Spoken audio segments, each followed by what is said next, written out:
Ya, bismillah. Assalamualaikum warahmatullahi wabarakatuh. Innal hamdalillah nahmaduhu wa nasta'inuhu wa nastaghfiruh wa na'udzu billahi min shururi anfusina wa min sayyiati a'malina. May yahdihillahu fala mudilla lahu wa may yudlil fala hadiya lahu. Ashhadu an la ilaha illallah wahdahu la syarika lah wa ashhadu anna Muhammadan abduhu wa rasuluh. Ya ayyuhalladzina amanu taqullaha haqqa tuqatih wa la tamutunna illa wa antum muslimun. Ya ayyuhan nasu taqu rabbakumul ladzi khalaqakum min nafsin wahidah wa khalaqa minha zawjaha wa batha minhuma rijalan katsiran wa nisaa'a wattaqullaha alladzi tasaaluna bihi wal arham innallaha kana 'alaikum raqiba. Ya ayyuhalladzina amanu taqullaha wa qulu qawlan sadida yuslih lakum a'malakum wa yaghfir lakum dhunubakum wa man yuti'illaha wa rasulahu faqad faza fawzan 'azima.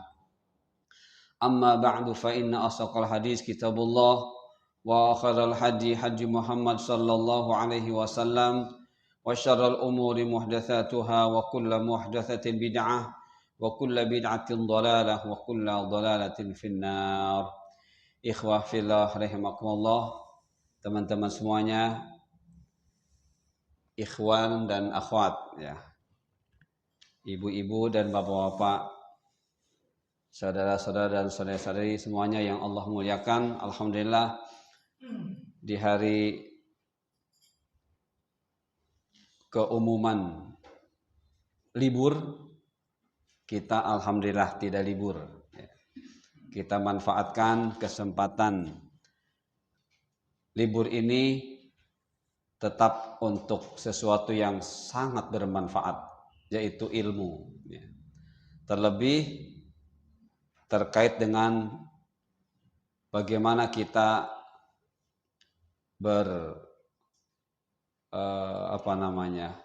bermuamalah ya, dengan salah satu peristiwa yang tidak bisa kita hindarkan dan hindari, yaitu kematian ya.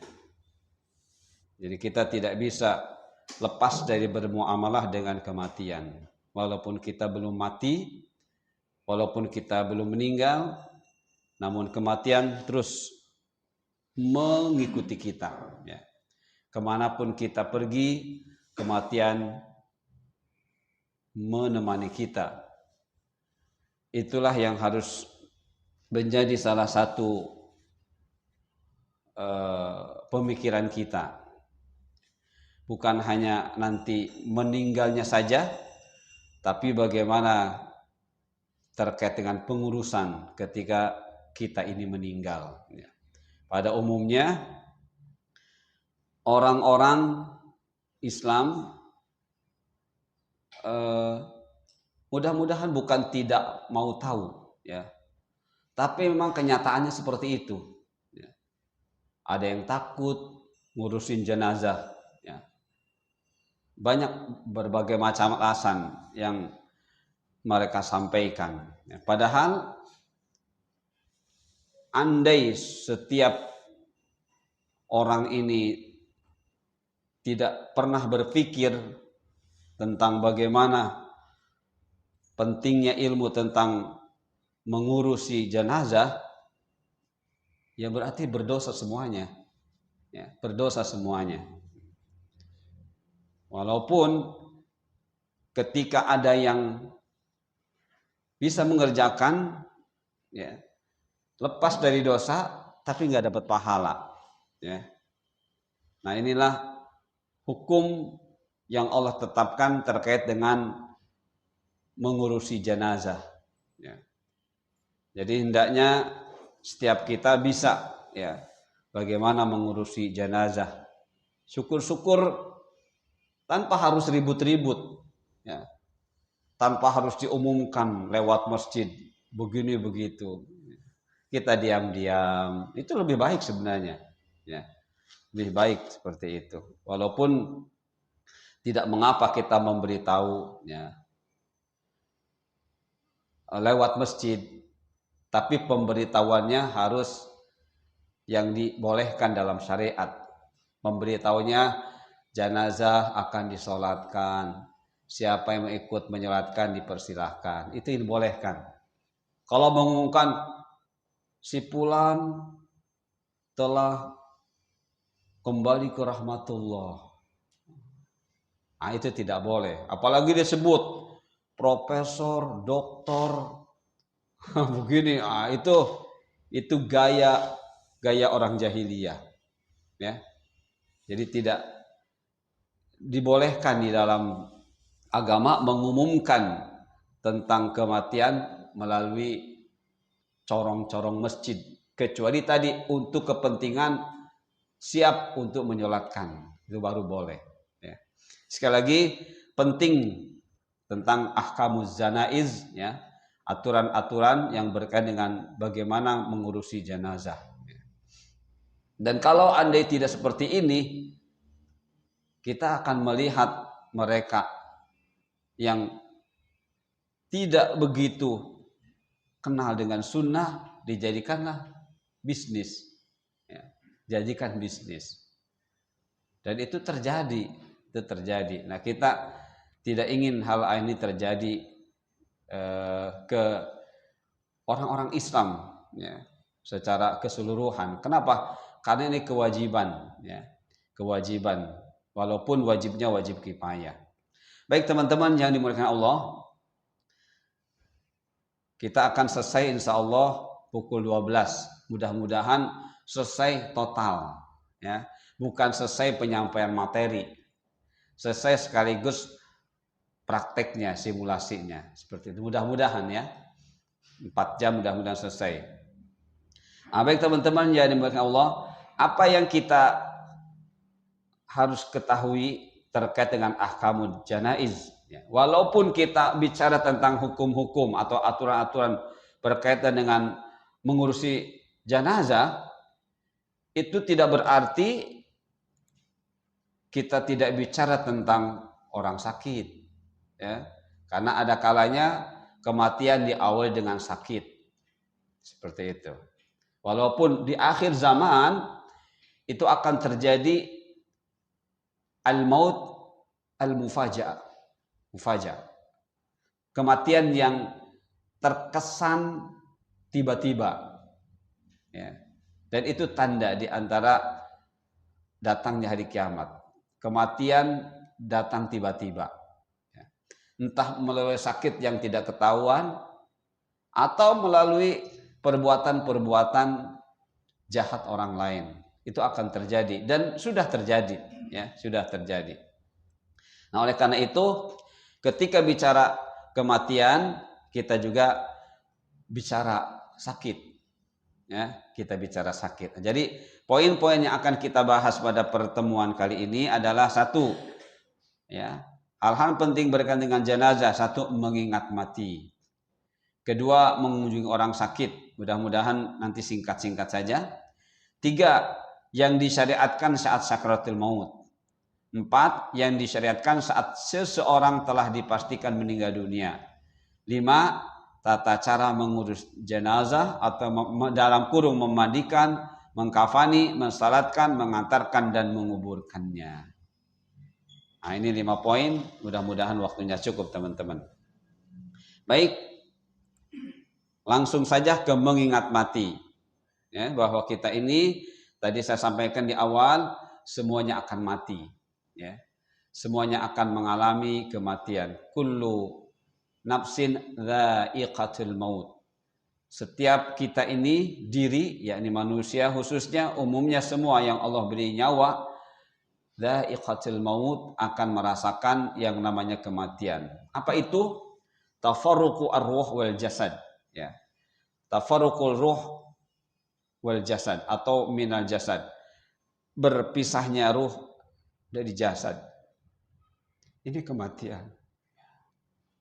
Jadi, karena ruh sudah lepas dari jasad, maka itulah aslinya kita sebelum Allah masukkan ruh, ya, tidak bisa bergerak apa-apa. Sepintas lalu jasad itu mendominasi, ya, mendominasi. Kenapa? Karena ruh tidak kelihatan. Padahal kenyataannya fungsi ruh itu lebih besar. Ya. Fungsi keberadaan ruh di dalam kita itu sangat besar sekali. Bahkan mendominasi. Ya. Sebagaimana kata Rasulullah, inna fil jasadi mudghah, sesungguhnya di dalam tubuh ini manusia, maksudnya ada mudghah, ada segumpal daging. Ya. Idza saluhat, kalau segumpal daging ini saluhat, bagus, saluha sairu amali, maka perilakunya baik. Ya, adabnya baik. Artinya baik sini bernilai menurut agama, bukan hanya baik menurut dunia. Ya. Wa idza fasadat, tapi kalau rusak, fasada sairu. Fasada jasadu. Rusak amal-amalnya, alias tidak bernilai, alias tidak berpahala. Nah, teman-teman. Jadi ketika bicara jasad itu hanya segumpal daging saja. Ya. Dan diwakili itu perwakilannya. Tapi ketika bicara ruh, sebagaimana teman-teman sudah mengenal, ya, nama-nama dari hati, ada lubun, ada aklud, ada fuad, ada nuha. 4 nama ini menunjukkan hati bersih, hati sehat. Nah, oleh karena itu teman-teman, jadi begitulah ruh lebih mendominasi diri kita. Maka sekali lagi perhatikanlah ruh kita selama ruh belum lepas dari jasad kita. Nah, lihat di sini kata Ibnu Umar menyampaikan apa yang beliau dapati. Rasulullah SAW pernah memegang pundakku dan bersabda, jadilah kamu di dunia ini seakan-akan orang asing atau seorang penggembara. Ya, penggembara. Ibnu Umar juga berkata, apa maksudnya? Melanjutkan apa yang Rasul sampaikan. Beliau paham apa yang Rasul sampaikan. Beliau sampaikan. Jadi ini kata-kata Ibnu Umar. Bila kamu berada di sore hari, maka janganlah kamu menunggu datangnya waktu pagi. Dan bila kamu berada di pagi hari, maka jangan menunggu waktu sore. Maksudnya apa? Pergunakanlah waktu sehatmu sebelum sakitmu dan hidupmu sebelum matimu. Jadi kita diingatkan oleh Ibnu Umar melalui oleh Ibnu Umar yang beliau dapat Rasulullah, bahwa kita ini harus benar-benar bisa menggunakan waktu kita seefektif mungkin. Untuk apa? Untuk akhirat kita. Nah, kemudian ini ya kata Rasulullah SAW, aktsiru dzikra hadzimil ladzat ya'nil maut. Ya. Banyak-banyaklah mengingat pemutus kenikmatan. Apa itu kematian? Ya, banyak-banyaklah mengingat kematian. Kemudian dalam surah Ali Imran, ya, ini yang tadi saya sampaikan di awal, kullu nafsin dha'iqatul maut. Apa yang Allah ingin sampaikan mengingatkan kita ini akan mati? Ini innama wa innama tuwaffawna ujurakum yaumal qiyamah faman zuhziha 'anil nar wa udkhilal jannata faqad faz wa mal hayatud dunya illa mata'ul ghurur. Allah membuka ayat ini dengan kullu nafsin dha'iqatul maut, yang tujuannya Allah ingin menyampaikan beberapa hal penting. Pertama, Allah katakan sesungguhnya balasan kalian akan disempurnakan nanti hari kiamat. Artinya apa? Kita diingatkan dalam tadi mengisi waktu dengan amal-amal yang soleh. Andai Allah membalas di dunia ini, itu belum sempurna kata Allah. Allah sempurnakan nanti. Tapi andai yang kita lakukan ini enggak benar, Allah tetap akan memberi dosa pada kita. Ya, jadi artinya Allah ingatkan, beramalah yang benar. Nah, kemudian Allah ingatkan, faman zuzi'an nar, barang siapa diselamatkan neraka, wa udkhilal jannah, dan dimasukkan ke dalam surga, faqad faz. Jadi orang yang sukses itu adalah orang yang memikirkan, saya harus masuk surga, saya harus masuk surga, saya selamat dari neraka, saya selamat dari neraka. Dan bukan hanya perkataan, tapi dibuktikan dengan ilmu. Ya. Nah, kemudian kata Allah terakhir, wa mal hayatud dunya illa mata'ul ghurur. Diingatkan kembali kita oleh Allah bahwa kehidupan yang sedang kita arungi ini sekarang adalah hanyalah kenikmatan gurur yang menipu. Ya, seperti itu. Bukan semata-mata dunia menipu kita. Bukan. Tapi ketika kita tidak mengetahui hakikat keberadaan kita di dunia, maka kita ini berarti magrur. Menjadi hamba yang ditipu.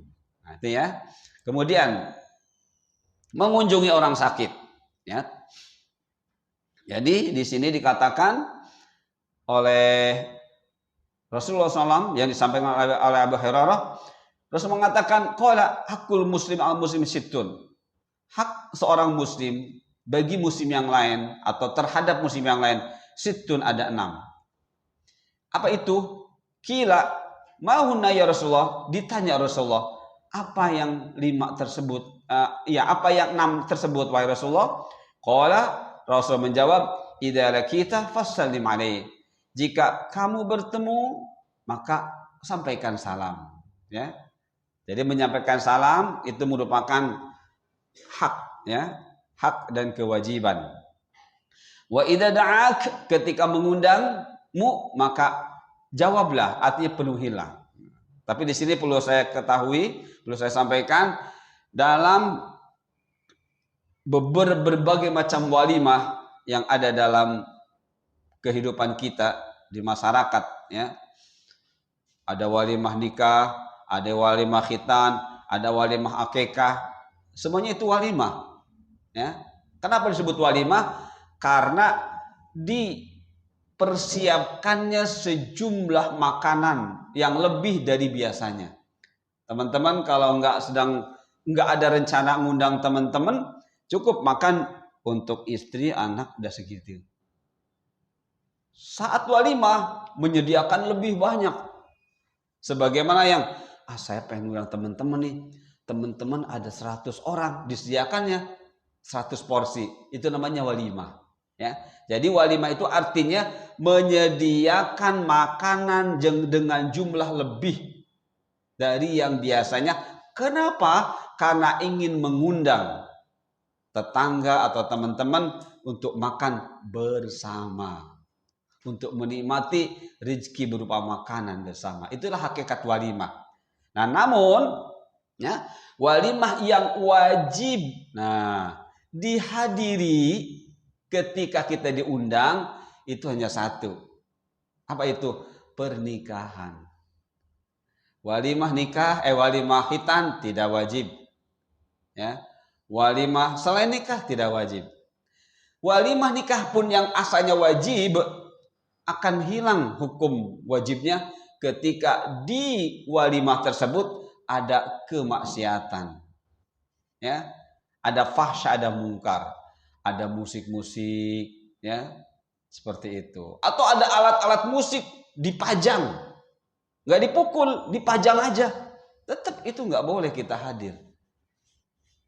Seperti itu aja, dipajang aja, ada beduk, coba dipajang, tetap itu menjadi penghalang kita untuk tidak hadir, alias gugur kewajiban kita menghadiri walimah tersebut, apalagi dibunyikan, ya, apalagi dibunyikan dan yang lain yang menunjukkan keharaman, seperti itu ya. Jadi ini idza da'aka fajibu, jika diundang maka jawablah, alias maka penuhilah jika memungkinkan, ya. Wa idza stansahaka, jika minta nasihat kepadamu, fansahu, berilah, ya. Wa in nasihat itu apa? Nasihat itu adalah segala hal yang tujuannya untuk kebaikan, ya, dalam beragama, sekecil apapun itu nasihat. Orang yang tidak suka nasihat itu orang yang lemah dalam pemahaman agamanya, ya. Jadi orang yang nggak suka nasihat, dinasehati marah, dinasehati dongkol, itu adalah ciri orang yang lemah dalam pemahaman beragamanya. Sedangkan orang yang kuat pemahaman agamanya rindu nasihat, ya, rindu nasihat. Nah, seperti itu. Kemudian wa idza atasa, jika bersin fahamidah, mengucapkan bertahmid, alhamdulillah. Bersin Abu Thalib bersin, Hashim, Hashim, Hashim. Berapa ini? 3 kali, dihitung 1 kali. Ya. Tapi kalau Hashim, dah beberapa detik Hashim, yang tadi dihitung 1 kali, muncul lagi 1 kali. Jadi kalau bersihnya berturut-turut 10 kali, dihitung 1 kali. Nah, makanya itu ucapan alhamdulillah. Kita langsung yang mendengar respon, yarhamukallah wa yusih malakum. Betul gitu ya? Nah, terus gitu. Jadi kalau bersihnya berturut-turut, berapa banyak pun dihitung 1 kali. 1 kali ada jeda, maka tetap dihitung 1 kali. Nah, disunahkan kita mengucapkan hamdalah, kemudian yang mendengar merespon, dan yang bersin merespon kembali. Seperti itu. Wa idza marido, jika sakit, fa'udhu, maka jenguklah. Ya, jenguklah. Seperti itu.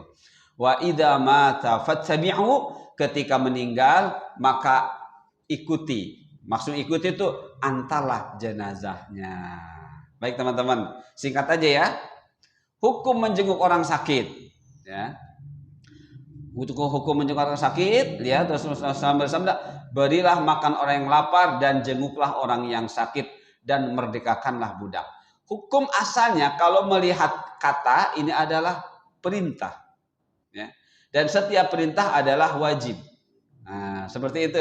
Dan wajib adalah jika dikerjakan dapat pahala, jika ditinggalkan dapat dosa. Nah, seperti itu.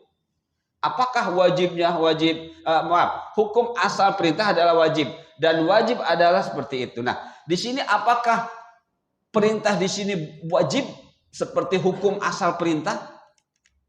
Kita tinggal melihat-lihat, ya.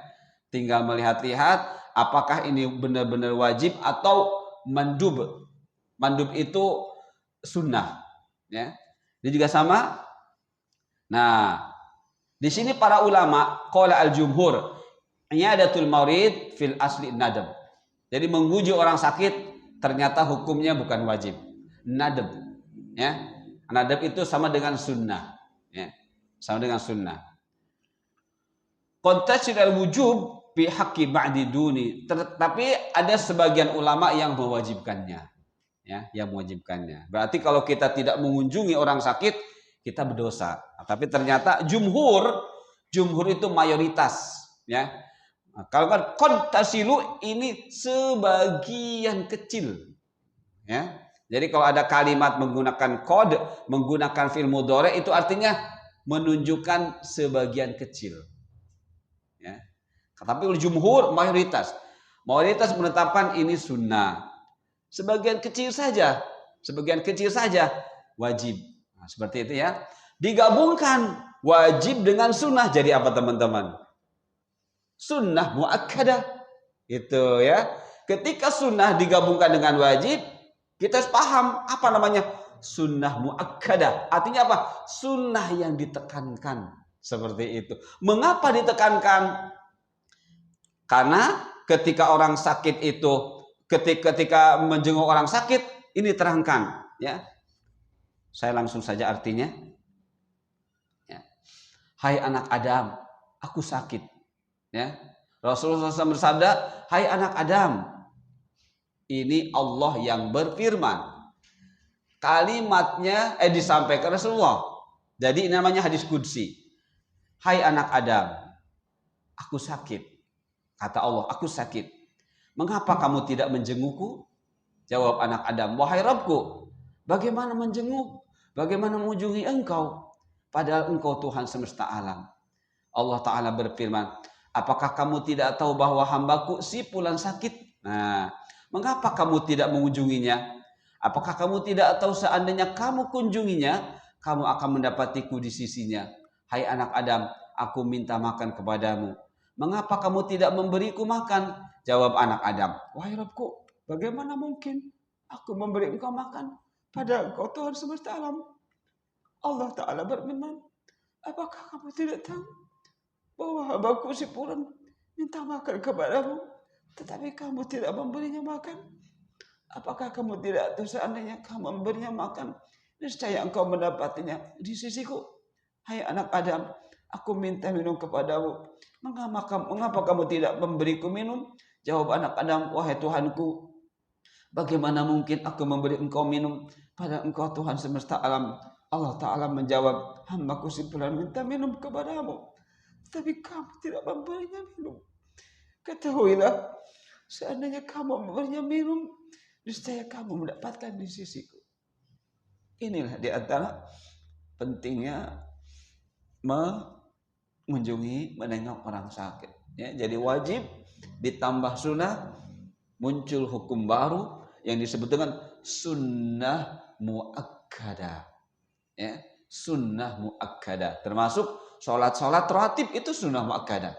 Ya, maka jangan ditinggalkan. Ya, maksud saya jangan tinggalkan itu bukan wajib, usahakan, upayakan. Ya. Baik teman-teman yang dimuliakan Allah. Sekarang adab-adab menjenguk orang sakit saya baca saja. Memilih waktu yang tepat. Ya, jadi tidak asal kunjung. Makanya di rumah sakit ada jam-jam besuk. Ya, ada jam-jam besuk. Seperti itu. Kemudian menanyakan kepadanya sebagaimana ungkapan simpati dan empati. Ya, seperti itu. Jangan ditanya hal-hal yang membebani dia. Ya, tapi tanya yang menyenangkan hati dia. Jika memungkinkan sambil meletakkan tangan ke bagian dari badan yang sedang sakit. Ya. Berdoa kesembuhan untuknya. Ya. Baik dengan doa-doa yang sudah kita ketahui dari Rasulullah. Atau karena tidak hafal, kita boleh dengan bahasa kita sendiri. Ya. Sebagaimana kita meruqyah, kalau kita tidak punya hafalan doa-doa ruqyah, boleh kita dengan bahasa sendiri. Ya. Meruqyah dengan bahasa sendiri. Seperti itu. Yang selama tidak ada kesyirikan.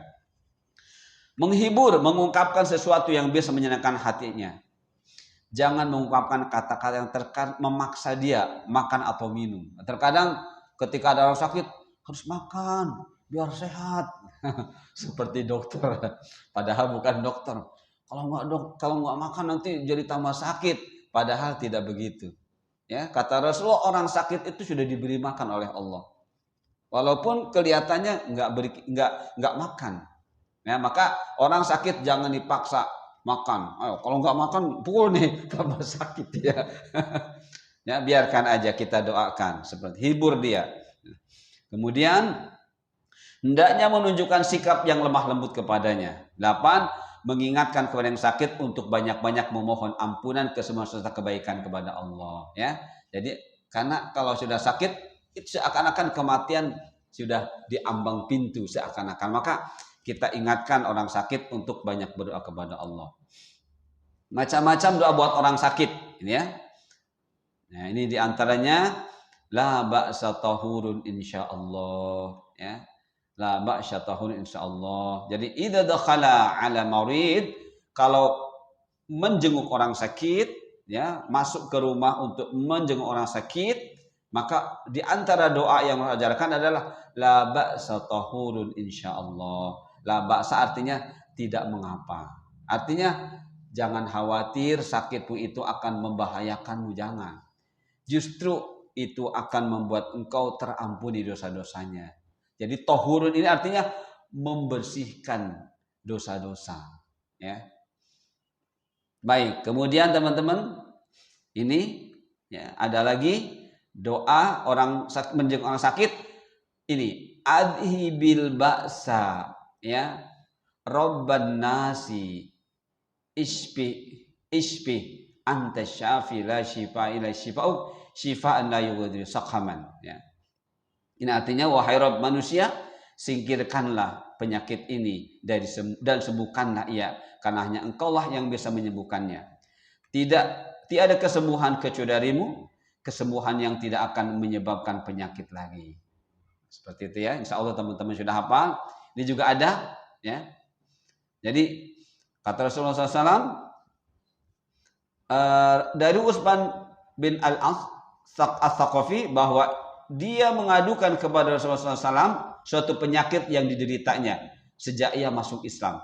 Maka Rasulullah SAW bersabda kepadanya, letakkan tanganmu di tubuhmu yang terasa sakit. Kemudian ucapkan bismillah 3 kali. Sesudah itu baca 7 kali. A'udzu billahi wa qudrati min syarri ma ajidu wa wahadir. Itu ya teman-teman. Ya. Bismillah Bismillah, bismillah. Kemudian 7 kali. A'udzu biizzatillah. Terus mana yang sakitnya? Pegang ya. Kemudian seperti itu. Bismillah. Belum sembuh terus berulang-ulang seperti itu ya. Jadi ini bismillah, bismillah, bismillah 3 kali. Kemudian ucapkan berikutnya ini 7 kali. Ini. A'udzu billahi wa qudratihi min syarri ma ajidu wa hadir ya. Aku berlindung kepada Allah dan kekuasaannya dari keburukan yang aku sekarang sedang rasakan wa hadir dan aku khawatirkan ya. Khawatir akan terus menerus dan sebagainya. Nah, teman-teman. Kemudian yang disyariatkan saat sakaratul maut, orang sakit kemungkinan ya sudah mendekati kematian, maka apa yang harus kita sikapi ya, sikap kita ketika menghadapi seperti itu, baik itu kita sendiri ya nanti bisa mengalami sakit atau kita menjenguk orang sakit. Nah, ini yang harus kita lakukan. Mentalkin. Apa sih mentalkin itu? Mentalkin itu bukan seperti yang kita hadapi. La ilaha illallah, la, seperti tahlilan, bukan. Itu bukan mentalkin. Talkin itu artinya mengajarkan secara perlahan. Ya. Khususnya kalimat la ilaha illallah. Ya. Khususnya kalimat la ilaha illallah. Umumnya apa yang bisa kita ajarkan itu bisa bermakna talqin. Nah, tapi lebih khususnya kalimat la ilaha illallah. Jadi ketika kita tahu nih orang sakit kayaknya sudah kecil kemungkinan ya untuk sembuh, besar kemungkinan untuk meninggal, maka mulailah kita talqin. Ya. Tujuan talqin mengingatkan, membimbing, menuntun seseorang yang sedang menghadapi kematian agar bisa mengucapkan kalimat tahlil yaitu la ilaha illallah. Nah, ini dasarnya ya. Laqinu mautakum la ilaha illallah. Talqinkan, artinya ajari orang yang sedang mau mati ini la ilaha. Bagaimana caranya? Bisikan ke telinga kanannya. La ilaha illallah. Udah, biarkan dulu. Tunggu sampai 1-2 menit ya. Jangan la ilaha illallah, la ilaha illallah. Bukan seperti itu mentalkin. Ya. Tapi sebentar la ilaha illallah, biarkan ya. Biarkan. Sudah 1 menit, 2 menit, ucapkan lagi la ilaha illallah. Begitu ya. Itu cara mentalkin. Kemudian Nabi SAW bersabda, bimbinglah, tuntunlah orang yang sedang menghadapi kematian di antara kalian dengan kalimat la ilaha illallah. Mengapa? Nah, Nabi SAW bersabda, barang siapa yang akhir ucapannya menjelang kematiannya, yaitu la ilaha illallah, maka ia masuk surga. Apa yang kita pahami dengan hadis ini, teman-teman? Ya. Ini adalah kembali kepada keseriusan seorang hamba di dalam beragama. Ya. Kalau dia sungguh-sungguh dalam beragama, ya, dia yakin akhir hayat husnul khotimah itu tidak dengan santai. Ya, tidak dengan biarin aja kalau Allah menakdirkan saya di akhir hayat ucapan la ilaha illallah, kan saya juga mengucapkan la ilaha illallah. Tidak demikian. Ya, walaupun itu kemungkinan saja terjadi. Kemungkinan saja terjadi karena Allah indahu masyiah. Allah memiliki kehendak. Namun Allah ingin memperlihatkan kemahadilan Allah. Ya, kemahadilan Allah. Apa? Orang yang benar-benar istiqomah ya dalam beragama, insya Allah Allah akan wafatkan husnul khotimah dan mengucapkan la ilaha illallah. Dia paham makna la ilaha illallah. La ma'buda illallah. La ma'buda bihaqqin illallah. Dia paham begitu. Maka dengan dia paham la ma'buda bihaqqin illallah, dia lakukan ibadah yang benar selama hidupnya.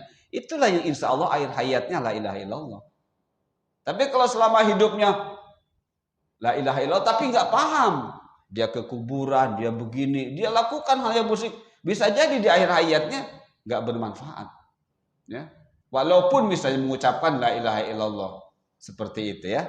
Baik teman-teman yang dimuliakan Allah. Kemudian berdoa dan berkata-kata yang baik. Jadi kalau orang sudah mau meninggal dunia, kita banyakkan doa. Hendaknya orang yang hadir saat seseorang sedang dalam keadaan sakaratul maut berdoa yang baik baginya, ya. Dan tidak membicarakan tentang keburukannya. Hal ini berdasarkan hadis yang berbunyi ini. Saya bacakan artinya, apabila kamu jenguk orang sakit atau orang yang meninggal, maka ucapkanlah doa yang baik. Karena malaikat mengaminkan ucapan kalian. Ya, jadi berdoalah yang baik ketika kita melihat saudara kita dalam keadaan syakaratul maut. Kemudian yang disyariatkan berkaitan dengan orang yang dipastikan telah meninggal dunia. Wah, ini sudah meninggal dunia, ya. Kalau sekarang alhamdulillah, ya, melalui para medis, melalui para dokter maksud saya, ya. Atau siapa yang tahu bagaimana untuk memastikan orang ini sudah meninggal atau belum, ya. Seperti itu secara fisik, ya. Nah, ini teman-teman yang dimuliakan Allah, dari Ummu Salamah ia berkata ketika Abu Salamah meninggal, Rasulullah SAW datang ke rumah kami untuk menjenguk jenazahnya. Saat itu mata Abu Salamah tengah terbelalak. Jadi ketika melihat orang terbelalak, jangan berpikiran, wah, ini orang matinya nggak bagus sih. Nggak selalu, ya. Memang begitulah, ya, menurut keterangan. Jadi ketika kematian tiba itu, mata itu melihat ketika ruh itu dicabut, udah cabut, dia melihat ruhnya berjalan kemana sampai ruh itu lepas. Ya, dalam surat Qaf ada itu, ya. Ketika fabasaruka yauma 'alaika hadid, ketika kematian sudah tiba kepadamu, maka penglihatanmu, basar, bukan semata-mata ainun, bukan, ya, basar, fungsi dari mata. Fabasaruka yauma 'alaika hadid, hari itu, hari di mana engkau mati, nampak, oh ini akhirat, oh ini malaikat, ya, di dalam surat Qaf ada. Nah, saat itu mata Abu Salamah tengah terbelalak, maka beliau pun menutupnya, ya, menutupnya dengan tangannya. Kemudian beliau bersabda, apabila ruh telah dicabut, maka penglihatan akan mengikutinya dan keluarganya pun meratap histeris. Dan janganlah sekali-kali mendoakan atas diri kalian kecuali kebaikan, sebab ketika itu malaikat akan mengaminkan apa yang kalian ucapkan. Setelah itu beliau berdoa, Allahumma gfir li Abi Salamah warfa' darajatu fil mahdiyyin wakhlubhu fi akibihi fil ghabirin waghfir lana walahu ya rabbal alamin wafsah lahu fi qabrihi wa nawwir lahu fihi. Ya Allah, ampunilah Abu Salamah, tinggikan derajatnya di kalangan orang-orang yang terpimpin dengan petunjuk-Mu, dan gantilah ia bagi keluarganya yang ditinggalkan. Ampunilah kami dan ampunilah dia, wahai Rabb semesta alam. Lapangkanlah kuburnya dan terangilah dia di dalam kuburnya. Nah, jadi walaupun belum dikubur, kita diperbolehkan berdoa untuk orang yang sudah jelas meninggal dunia seperti itu, ya. Nah, baik teman-teman, setelah jelas meninggal, sebelum dimatikan berarti menutupi jasad mayit dengan kain sekujur tubuhnya. Jadi kalau sudah meninggal, tutup, ya. Jangan dibiarkan terbuka wajahnya, ya. Tutup dulu matanya terus, ya. Sambil bismillah, ambil ikmil, ya Allah, pejamkan, terus tutup seperti itu. Ini karena Rasulullah memerintahkan, ya. Dari Aisyah radhiyallahu anha, istri Nabi SAW, telah berkata bahwa ketika Rasulullah SAW wafat, beliau ditutupi dengan kain hibarah. Apa itu kain hibarah? Kain yang direnda atau bergaris, gitu, ya. Jadi di antara kesukaan kain Rasulullah itu seperti itu. Kain hibarah ada kain yang bagus, ya. Nah, kemudian setelah menutup, menyegerakan mengurusi jenazah, ya. Apa hadisnya? Asri'u bil janazah. Segeralah, ya, mengurusi jenazah. Mengapa? Fa in taku sholihatan fakhairu. Ya. Kata Rasulullah, bercepat-cepatlah membawa jenazah alias mengurusi jenazah. Ya. Mengapa? Karena bila jenazah itu dari orang yang saleh, berarti kalian telah mempercepat kebaikan untuknya karena sudah rindu bertemu Allah. Ya. Berarti kalian telah menyingkirkan kejelekan dari pun. Dan bila si mayit itu jelek, ya, buruk, pasyarun, ya, berarti kalian telah menyingkirkan kejelekan dari pundak kalian. Ternyata ada pengaruhnya teman-teman, ya. Si mayit soleh dan si mayit tidak soleh ada pengaruhnya terhadap diri kita. Ya. Kalau yang soleh segerakan, kata Rasulullah, berarti engkau sudah membantu si mayit untuk segera melepas rindu bertemu dengan Rabbnya. Tapi ketika si mayit ini syar, justru supaya kita terhindar dari kemungkinan keburukan yang ada pada dirinya. Seperti itu ya. Baik, jadi menyegerakan mengurusi jenazah. 4.4, bagi keluarganya yang hendak menyegerakan pelaksanaan hal-hal berkaitan dengan hartanya walaupun sampai habis, seperti wasiat, hutang, waris, dan nazar yang baik. Maaf. Jadi ini yang mungkin jarang teman-teman ya. Bagi keluarganya hendaknya menyegerakan pelaksanaan hal-hal yang berkaitan dengan hartanya. Waris, mungkin ada wasiat, ini biasanya jarang. Biasanya waris ada terbengkalai. Padahal ini perintah menyegerakan. Ya. Nah, terkadang jangan dulu sayang, ini masih sedih aja udah ngurusin harta. Bukan sedang mengurusi harta, bukan sedang apa namanya? Bukan semata-mata karena pengen bagian, bukan, tapi ini merupakan aturan dari syariat Allah. Ya, jadi kalau si mayit ini kemungkinan punya harta warisan, perintah dalam syariat segerakan dibagikan, ya. Ya tentunya nanti setelah dikubur, ya, bukan sebelum dikubur. Kalau sebelum dikubur ya ini dulu yang diurusi nanti yang akan kita bahas ini, ya. Jadi mengenai wasiatnya, ingat-ingat hutang, ya, nazar yang baik dan sebagainya. Nah, itu teman-teman ya. Kemudian baru sekarang nih 5, tata cara mengurus jenazah, yaitu memandikan, mengkafani, mensalatkan, dan menguburkannya. Jadi 4 teman-teman ya. Jadi kalau sudah beres hutang-hutang, walaupun nanti belum dibayarkan hutangnya, wasiat sudah beres dan sebagainya. Nah, mulailah kita 4 hal. Memandikan, mengkafani, mensalatkan, dan menguburkannya. 5.1, memandikan jenazah. Nah, di sini perlu diketahui apa hukum memandikan jenazah. Hukum memandikan jenazah adalah fardu kifayah. Apa maksudnya? Perintah wajib ini cukup ditujukan kepada sebagian kaum muslimin. Hal ini berdasarkan dalil hadis yang berbunyi. Nah, ini maksudnya ditujukan kepada muslimin itu terwakili bila ada sekelompok kecil dari kaum muslimin melaksanakannya. Itu maksudnya, ya. Ya, di sini ada di RT Pak Haris misalnya, ini ada 100 kakak. Ada 2 orang kakak yang mengurusi jenazah, sisanya enggak. Itu namanya fardu kifayah. Sudah terwakili oleh 2 kakak yang mengurusi jenazah ini. Nah, ini dapat pahala yang mengurusnya. Bagaimana tidak berdosa, tapi tidak dapat pahala. Hanya tidak berdosa. Kalau pahala nggak dapat. Yang dapat pahala yang mengurusinya itu.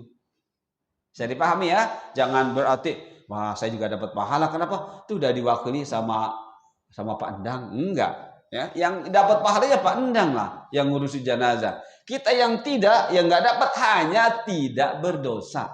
Kenapa? Karena hukumnya fardu kifayah. Begitu ya. Nah, ini dari Ibnu Abbas, semoga Allah meridainya, berkata, ada seorang laki-laki ketika sedang wukuf di Arafah terjatuh dari hewan tunggangannya sehingga ia terinjak, ya, atau dia Ibnu Abbas radhiyallahu anhu berkata hingga orang itu mati seketika. Kemudian Nabi sallallahu alaihi wasallam memandikan dia dengan air yang dicampur daun bidara dan dikapanilah dengan 2 helai kain dan janganlah diberi wewangian. Kenapa? Karena dia sedang ihram, ya. Dan jangan pula diberi tutup kepala karena dia sedang ihram. Karena dia nanti akan dibangkitkan pada hari kiamat dalam keadaan bertalbiyah. Jadi kalau seseorang meninggal dalam keadaan ihram, begitu caranya, ya. Jadi jangan diberi wewangian, kain kafannya itu, atau menggunakan kain ihram yang ada, dan jangan ditutup seperti itu. Begitu teman-teman ya. Nah, kemudian 5.1.2 pahala memandikan jenazah. Tadi singkatnya saja dulu, ini pahalanya. Dari Abu Rafi' dia menyampaikan bahwa Rasulullah SAW bersabda, barang siapa memandikan jenazah muslim, lalu ia pun menyembunyikan aib-aib yang ada pada diri si mayit, maka Allah memberi ampunan baginya 40 kali. Disahihkan oleh Syekh Al-Albani, ya, dalam kitab Tamamul Minnah. Ya, Tamamul Minnah kitabnya ada 4 jilid. Ya. Kemudian 5.1.3 cara-cara memandikan jenazah. Dari Ummu Atiyah, seorang wanita Ansar radhiyallahu anhu berkata, Rasulullah SAW menemui kami saat kematian putri kami, lalu bersabda, mandikanlah dengan mengguyurkan air yang dicampur dengan daun bidara 3 kali.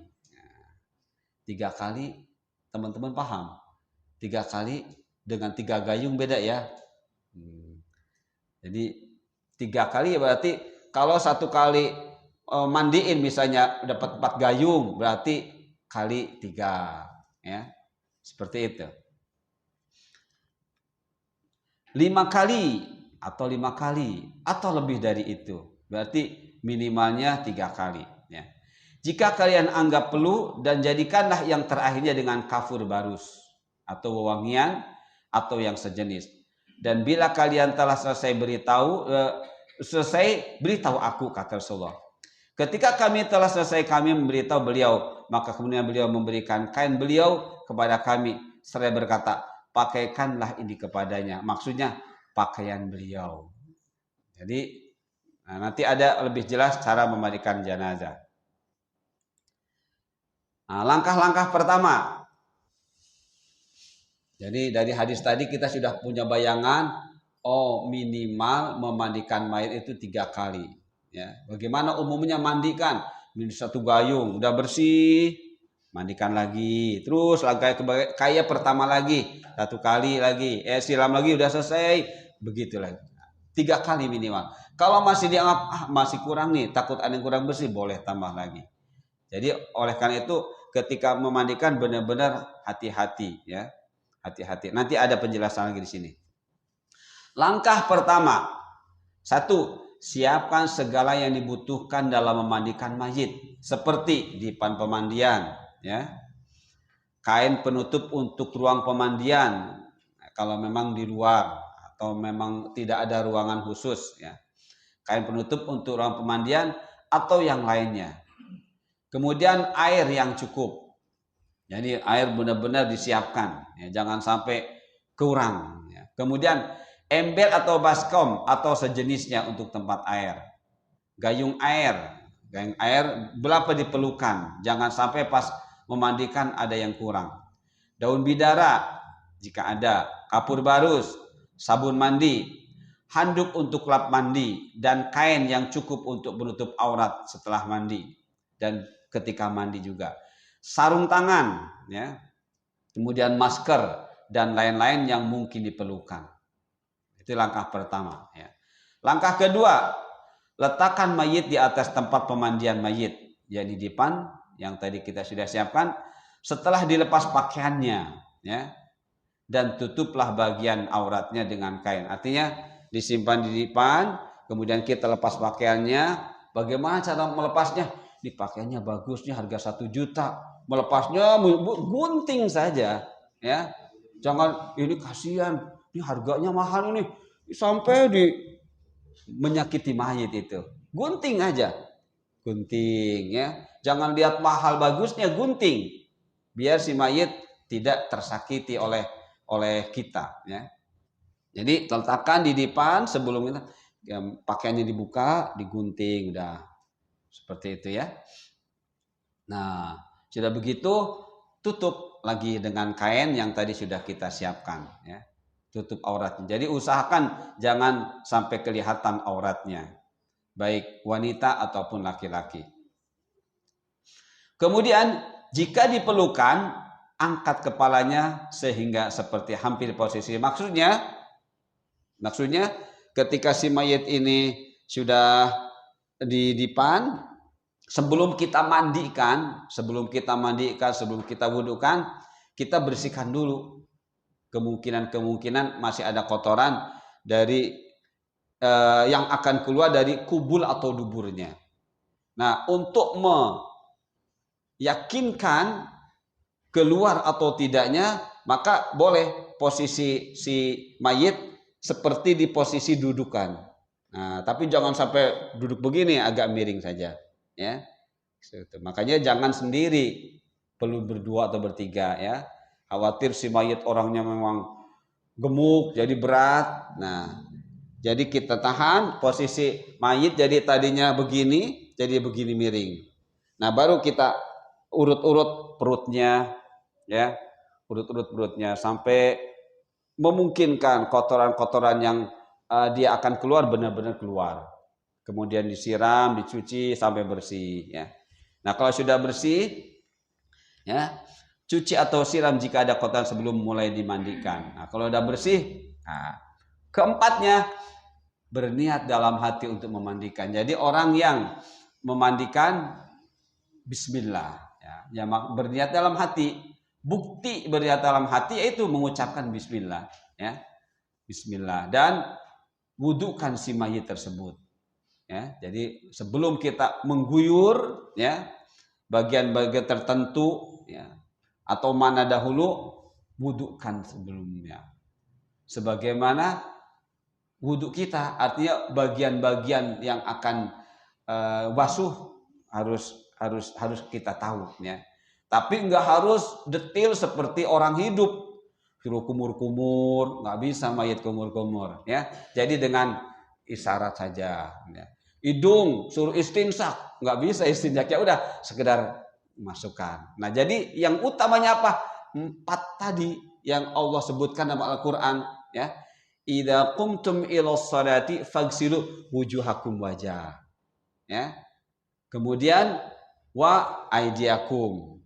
Kemudian wamsahu biruusikum. Kemudian kaki. Nah, itu yang bagi utama. Untuk kumur-kumur, untuk istinsak, itu semampunya kita saja, ya.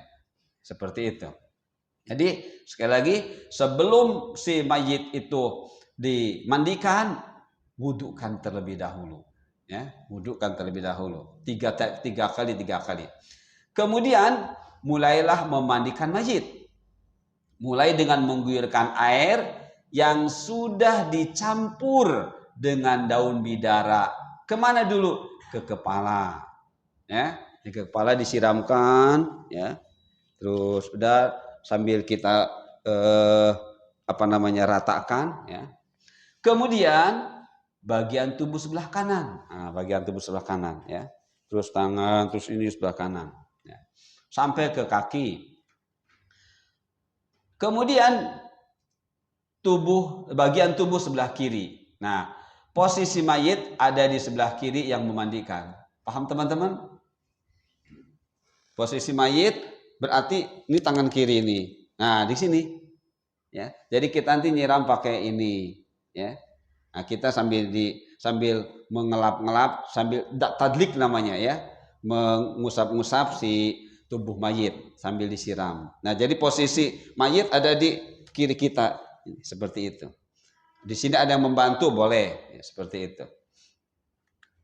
Nah, jika tidak ada daun bidara, maka air biasa nggak apa-apa. Hanya saja kemudian disabuni badannya. Sudah ada bidara, sabuni nggak apa-apa juga, ya. Kayaknya pakai bidada, disabuni juga nggak apa-apa, ya, nggak apa-apa, ya. Dua-duanya nggak apa-apa. Lakukan secara ganjil, ya, lakukan secara ganjil. Jadi tadi siram, ya. Pertama kepala, katakanlah satu gayung atau ngambilnya setengah gayung aja, siram kepala. Nah, anggap itu satu, siram lagi.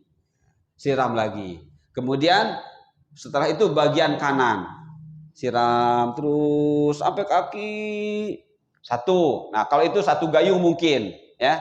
Nanti kita praktekkan setelah ini. Terus habis, terus gayung lagi, terus kirinya. Jadi bukan kanan kiri, bukan, ya. Kanan dulu semuanya 3 kali, baru kiri, ya. Ada yang wudhu begitu, kanan kiri, ini salah. Tuntaskan 3 kali kanan, tuntaskan 3 kali kiri, itu yang benar, ya. Bukan ganti-ganti. Kemudian guyuran atau siraman terakhir menggunakan air campuran kapur barus. Maksudnya kalau sudah selesai dimandikannya, ya. Nah, tadi praktekkan nanti. Kemudian dikeringkan tubuh dengan handuk.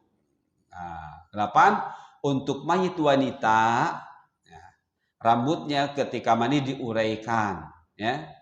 Dan jika selesai dimandikan, rambut wanita dikepang menjadi 3 kepangan. Nah, kepangan tengah dari kepala, nah, gitu ya. Ya dari kepala atau ubun-ubun. Kemudian dari kiri berarti di atas telinga, di kanan kiri seperti itu. Kemudian 3-tiganya disatukan di kebelakangkan atau ke bawah kepalakan seperti itu. Nah ya, 3 kepang tersebut diposisikan ke bagian belakang. Nah ya. Kemudian berikutnya langkah ketiga yang harus diingat dan diperhatikan. 1. Laki-laki dimandikan oleh laki-laki dan wanita dimandikan oleh wanita. Nah, boleh nggak kalau laki-laki memandikan wanita boleh nggak? Lihat di sini. Pengecualian, boleh seorang istri memandikan mayit suaminya dan sebaliknya. Jadi boleh ya. Nah, tapi yang nemeninnya siapa? Nah, gitu ya. Nemeninnya yang mahram tentunya. 2. Dianjurkan bersikap penuh kasih sayang saat memandikan. Makanya tadi ya, ketika kita mau melepas baju si mayit, jangan sebagaimana kita melepas baju dari diri kita, jangan ya. Jangan, udah gunting saja.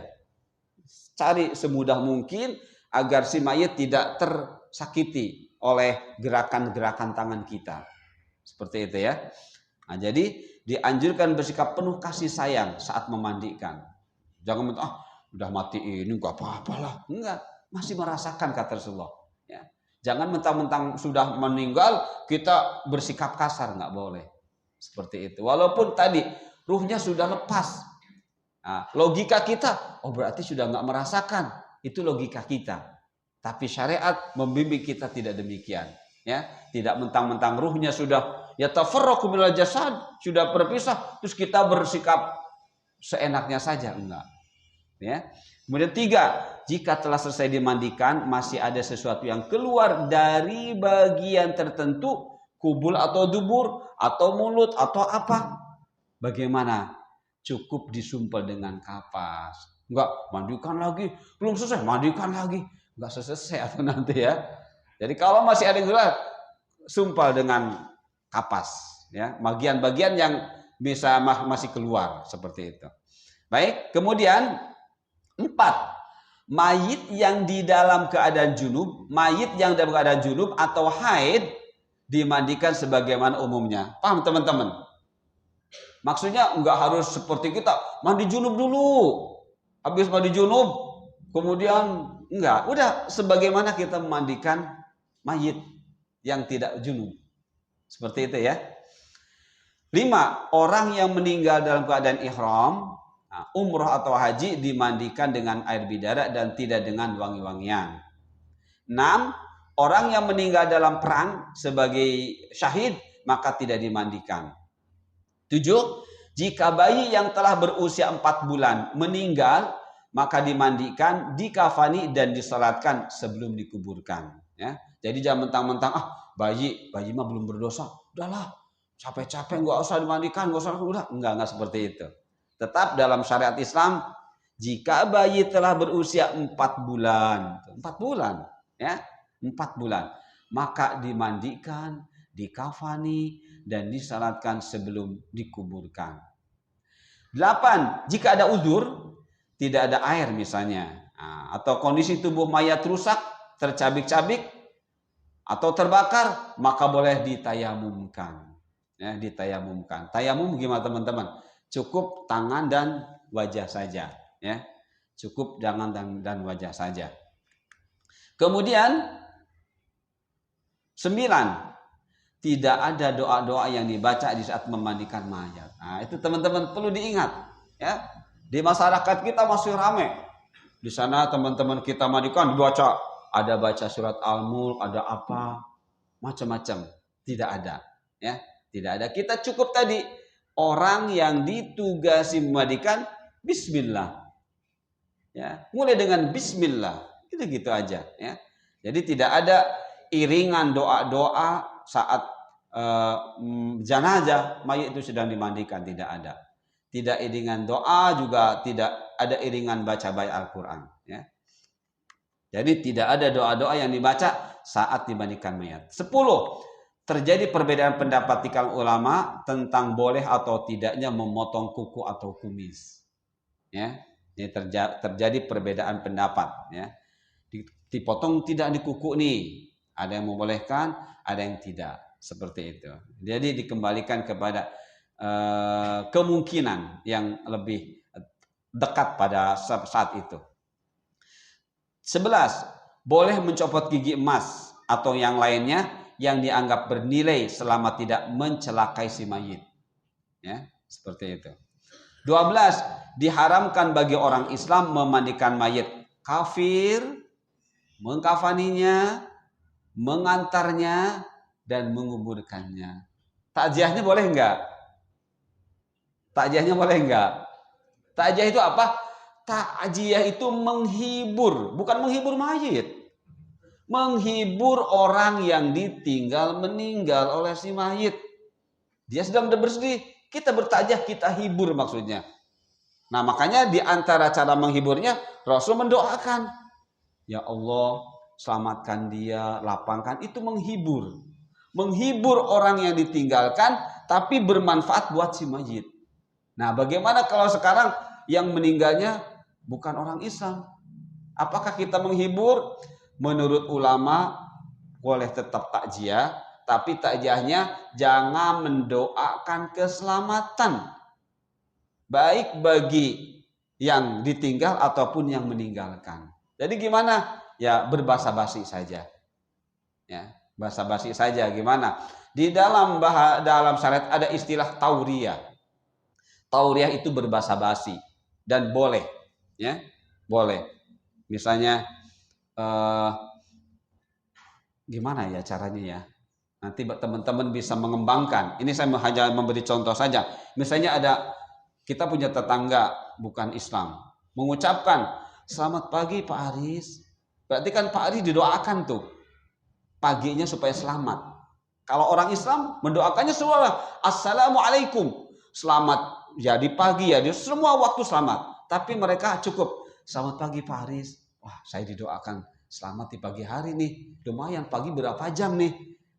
Karena Pak Aris akhirnya merasa bersyukur, dibalas selamat pagi Pak titik-titik. Boleh enggak? Gimana teman-teman? Boleh enggak tuh? Kita tidak terpikir seperti itu ya.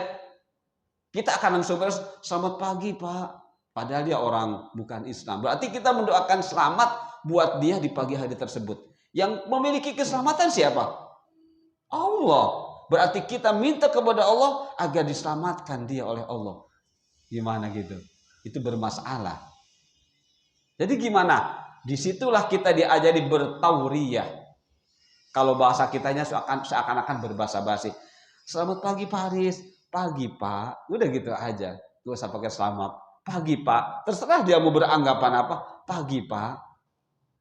Gitu. Ya udah terserah. Yang tahu maksudnya saya ya memang maksudnya Pak memang ini pagi. Apa aja. Pokoknya tujuannya bukan untuk membalas doa selamat. Karena keselamatan milik Allah. Nah itu namanya tauriyah. Contoh lagi tauriyah. Ada seseorang datang ke kita. ke misalnya ke Ah Indra. Pak Indra, tolong Pak Indra, ada apa nih Abu Hana? Saya mau pinjam uang nih, nggak banyak, 1 juta aja. Ah Indra tahu kalau Abu Hana ini sulit bayarnya misalnya. Bertauliahlah Ah Indra, Abu Hana gak ada duit nih, gak ada duit. Padahal di dompet banyak, ada 10 juta. Gak ada uang Abu Hana. Emang benar di sini nggak ada. Padahal di dompet ada. Itu namanya tauriah. Boleh tidak? Boleh. Untuk apa? Untuk menyelamatkan ya hal-hal tertentu yang memang perlu diselamatkan. Bisa dipahami? Jadi seperti itu. Jadi ketika kita bertakziah kepada orang yang bukan muslim, cari kalimat-kalimat yang kira-kira untuk tauriah kita. Jadi jangan mendoakan mudah-mudahan masuk surga ibu ya. Masuk surga. Orang kafir tidak akan masuk surga. Rasulullah sendiri ada diingatkan oleh Allah. La tastagfir, la salat, la tusalli ala apa namanya? Jangan engkau sholat selamanya kepada orang yang jelas-jelas mati dalam kekafiran. Itu Rasulullah diingatkan. Kita umatnya malah sok tahu, ya. Itu teman-teman. Jadi begitulah. Jadi diharamkan bagi orang yang Islam untuk memandikan mayit kafir, mengkafaninya, mengantarnya. Jadi kalau nggak ada yang memandikan gimana? Bukan urusan kita. Yang dimaksud fardu kifayah itu bila muslim. Kalau bukan muslim bukan urusan kita. Bisa dipahami? Saya? Baik. 5.1.4 yang paling berhak memandikan mayit. Nah, ini nih ya. Ini penting teman-teman, ya. Penting. Jadi kita jangan sampai berebut, ya. Jangan sampai berebut. Kita tanya, ya. Yang paling berhak memandikan mayit satu, orang yang diwasiati oleh si mayit sebelum kematiannya. Jadi boleh, ya. Misalnya saya berwasiat ke Abu Amar, nanti kalau saya meninggal tolong dimandikan ya. Itu berarti saya mewasiatkan seperti itu. Jadi Abu Amar harus ingat tuh, ketika saya meninggal, sampaikan ke teman-teman, saya mendapat amanat seperti itu, yang juga diistilahkan wasiat.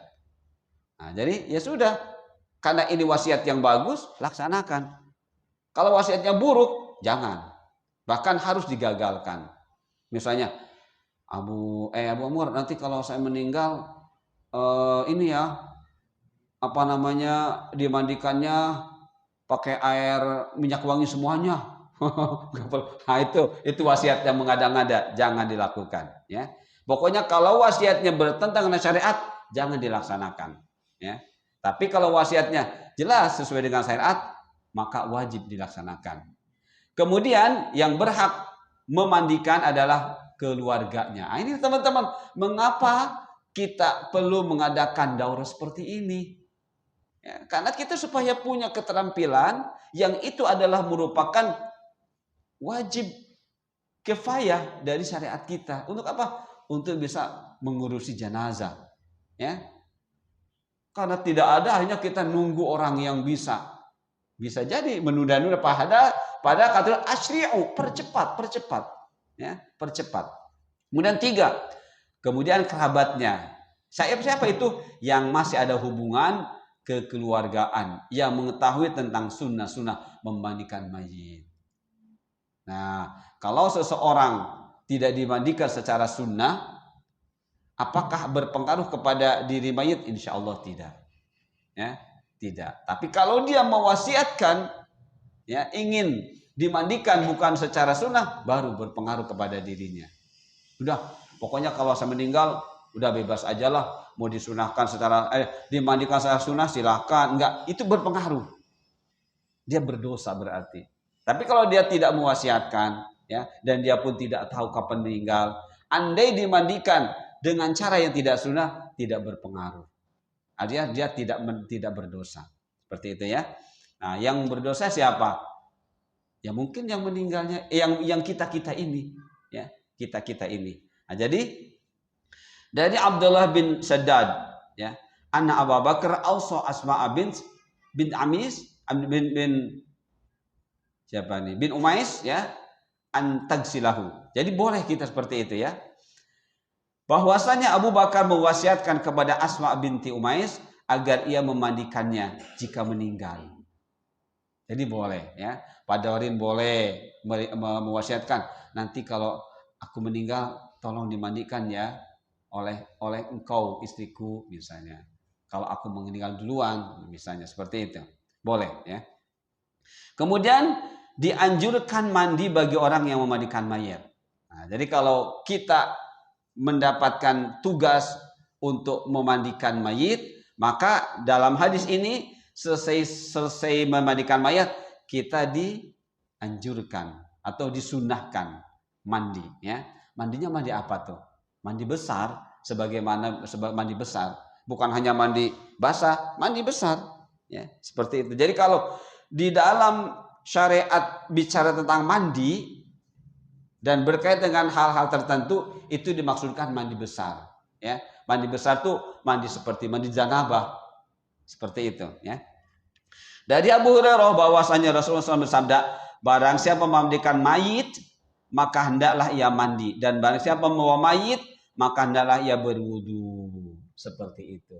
Kita lihat ya, insya Allah cukup waktu teman-teman. Mengkafani mayit 5.2. Mengkafani mayit 5.2.1.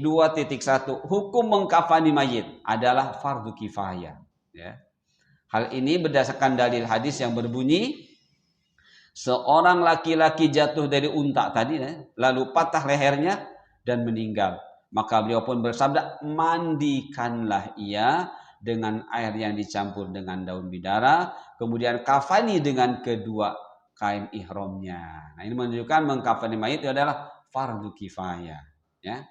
Kemudian teman-teman 5.2.2 cara mengkafani mayit. Memilih kain kafan yang berwarna putih ya. Jadi memilih kain kafan yang berwarna putih. Kalau tidak ada yang putih sama sekali, sudah jadi kemana-mana, ya sudah seadanya ya. Jadi ini maksudnya bukan wajib putih, utama ya. Ini tentang afdoliyah, keutamaan.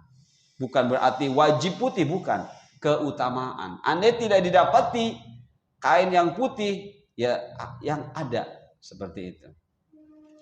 Dari Ibnu Abbas berkata, Nabi SAW bersabda, pakailah kalian pakaian yang berwarna putih, karena itu merupakan sebaik-baik pakaian kalian.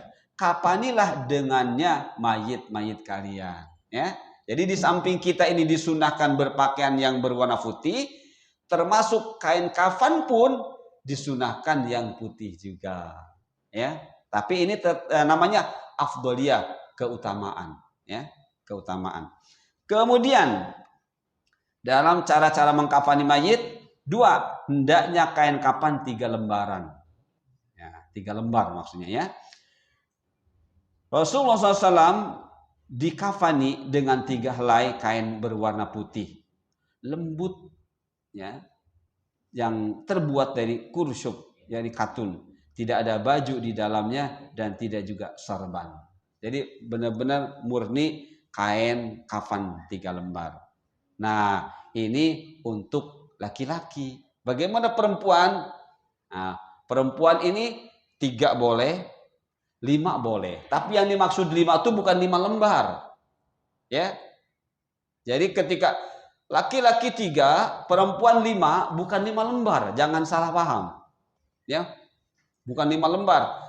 2 lembar untuk di bawah, untuk nanti untuk pembungkus. 3 lembar laki-laki untuk perempuan, untuk dibuat kerudung, kemudian untuk diistilahkannya baju kurung, dan untuk kain, istilahnya idar. Ya. Jadi si mayit ini kalau perempuan 2 lembar yang nanti kita akan jadikan sebagai pembungkus ya. Nah, yang 3-nya itu bukan 3 lembar asli, bukan. Maksudnya nanti 3 itu 1 dibuat kerudung, nanti saya kasih contoh bagaimana kerudungnya. Kemudian untuk baju, istilahnya baju kurung ya. Nah, baju kurung ini diambil dari kain kafan tadi ya. Dari ukuran ini sampai ke betis. ke sini ya. Nah, nanti satu lembar lagi digunakan untuk menutup kain, seakan-akan pakai kain. Nah, dari pinggang ke kaki. Nah, setelah itu selesai, baru dibungkus pakai 2 kain yang tadi di bawah. Itu yang dimaksud 5. Jadi jangan sampai salah paham. 5, wah, bukan begitu. Kalau laki-laki baru 3. Nah, 3 itu total. Ya, 3 itu betul-betul untuk membungkus laki-laki. Nah, kalau perempuan yang nanti untuk membungkusnya 2. Ya, 3-nya tadi kerudung, kemudian ini, kemudian untuk sarungnya. Nah, masing-masing boleh ditambah ini apa namanya nih? Kalau untuk anak laki, anak kecil, popok, popok boleh ya, pakai popok ya untuk menutupi kemaluannya dan juga untuk bisa menyimpan kapas. Masih juga banyak kekeliruan tentang kapas. Ya. Kita masih melihat ketika ada mayat meninggal, kapas tuh numpuk apa di mana-mana. Itu keliru itu. Yang dimaksud kapas itu disimpan di bagian-bagian tertentu untuk mengantisipasi sesuatu yang kemungkinan masih keluar. Ya, jadi nanti memberi kapas bukan di seluruh tubuhnya dipenuhi kapas, bukan. Ya, tapi di bagian-bagian tertentu, misalnya bagian kemaluannya, khawatir masih ada cairan keluar, di bagian mata, ya, bagian telinga, pakai di lubang-lubang saja. Jadi bukan semua sekujur badan dikasih kapas, bukan. Ya, bukan. Jadi bagian-bagian tertentu. Maka nanti nggak harus banyak membeli kapas, nggak harus seperti itu. Nah, itu teman-teman ya. Jadi laki-laki 3 lembar kain kafan, nanti disesuaikan dengan ukuran si mayit, ya, berapa dia tingginya, ya, seperti itu. Sedangkan perempuan 5, yang dimaksud 5 itu, ya, 2 untuk nanti penutup, 3 untuk dijadikan kerudung, kemudian baju, kurung istilahnya, dan kain ke sana. Dan jika ada memungkinkan tadi apa namanya, popok, seperti itu ya. Nah, Rasulullah SAW tadi sudah ya. Rasulullah SAW dikafani dengan 3 helai kain berwarna putih, lembut dan terbuat dari kursup. Tidak ada baju di dalamnya dan tidak juga sorban. Berarti di sini tidak ada popok. Jadi popok itu artinya untuk menahan kemungkinan khawatir masih ada kotoran-kotoran yang keluar dengan deras misalnya. Ya. Jadi dengan popok dikasih kapas, dia akan lebih terjaga seperti itu. Kalau ternyata ini enggak apa-apa juga seperti hadis ini. 3, bila memungkinkan dianjurkan salah satu lembar kain kafannya bercorak garis-garis. Bila memungkinkan, ya, bila memungkinkan. Wah, bagi mereka yang memang otaknya bisnis, wah, harus bikin nih kain kafan garis-garis. Kenapa? Ini, ya.